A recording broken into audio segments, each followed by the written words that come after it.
A ciência cria as superstições. Como de costume, os jornalistas têm taxado as novas religiões japonesas de falsas e supersticiosas. Eles insistem em afirmar que, aproveitando-se da situação caótica que o povo japonês passou a viver após a Segunda Guerra Mundial, essas religiões começaram a aparecer, confundindo ainda mais as pessoas e que isso é inaceitável.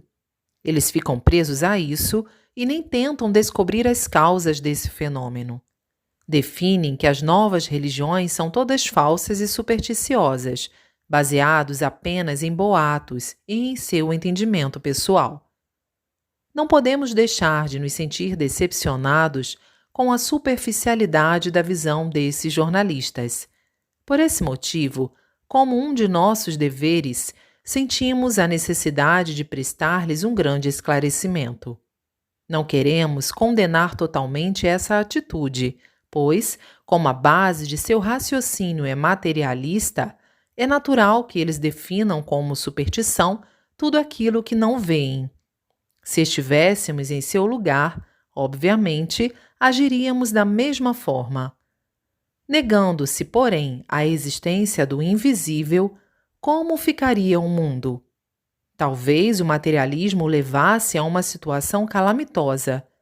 As relações de amizade e de amor, inclusive o relacionamento entre pais e filhos ou entre irmãos, seriam definidas com base em cálculos de vantagens e desvantagens. A sociedade se tornaria fria como um cárcere de pedra, e nem mesmo eles haveriam de desejar tal situação.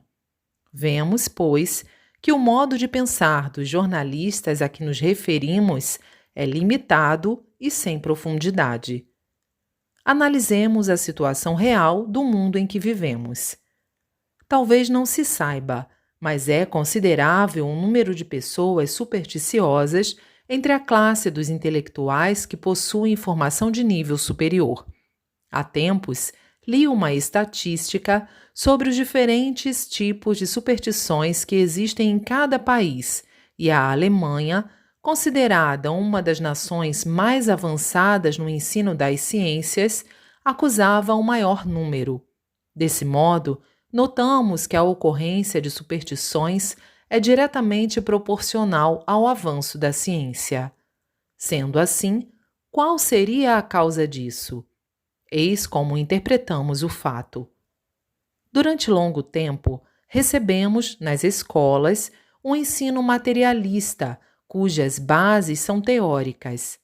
Entretanto, quando terminamos os estudos e nos integramos à sociedade, encontramos uma realidade que não corresponde ao que aprendemos. Em consequência, a maioria das pessoas começa a ter dúvidas porque, quanto mais elas agem em conformidade com as teorias, piores são os resultados. Os mais inteligentes pensam, então, em buscar um novo saber sobre o mundo. Como não existe um local para estudar isso, começam a aprender sozinhos.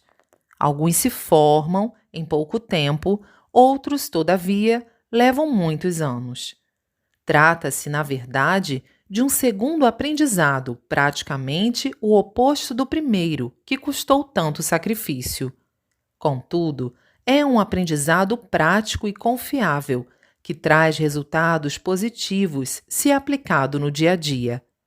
Os mais bem capacitados tornam-se doutores nesse novo saber sobre o mundo. Tendo enfrentado tanto as amarguras quanto as alegrias da vida, tornam-se experts. Nesse momento, normalmente já adentraram a velhice e, por isso, muitos chegam ao final da vida sem alcançar o sucesso. No entanto, existem aqueles que se sobressaem, como o Sr. Yoshida, atual primeiro-ministro do Japão, pessoa vivida, cuja atitude reverente e notória habilidade política são manifestações desse saber sobre o mundo.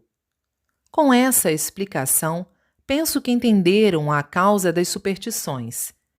Em resumo, ao se colocar em prática os conhecimentos adquiridos na escola, tidos como absolutos, e ao ocorrer o fracasso, sobrevêm dúvidas.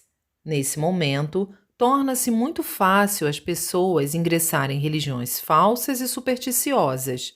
Podemos dizer, entretanto, que nenhuma dessas religiões realmente esclarece as dúvidas. Desse modo, a culpa está no conhecimento, que se encontra distante da realidade. Por este princípio, não há como negar que um dos aspectos da educação científica contemporânea, na realidade, é a criação de superstições.